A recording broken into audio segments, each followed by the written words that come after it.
Еще одни неплохие Silent свечи.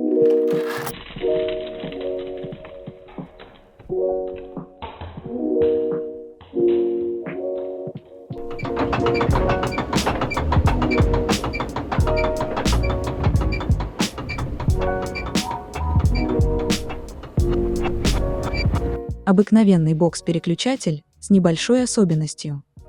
Тройка материалов – полиацеталь, поликарбонат и нейлон. Тут ничего удивительного. Общий ход стема – 3,6 мм. Ход срабатывания – 1,8 мм. Внутри мы видим закрытую замыкающую пластину. Производитель часто использует такое строение в своей линейке. И в этом есть несомненный плюс. Пластина меньше подвержена коррозии, и риск получить двойные срабатывания уменьшается.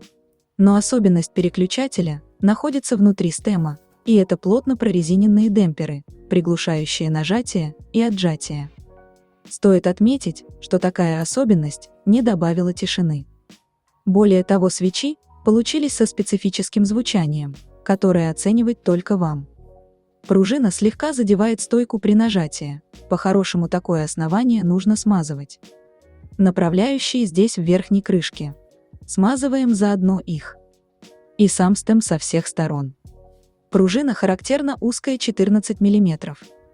Сила нажатия почти 50 грамм. Дополнительного рассеивателя нет, однако подсветка свободная, не урезанная. Свечи трехпиновые. С завода не смазаны. Тайпинг на АК-650. Приятного прослушивания!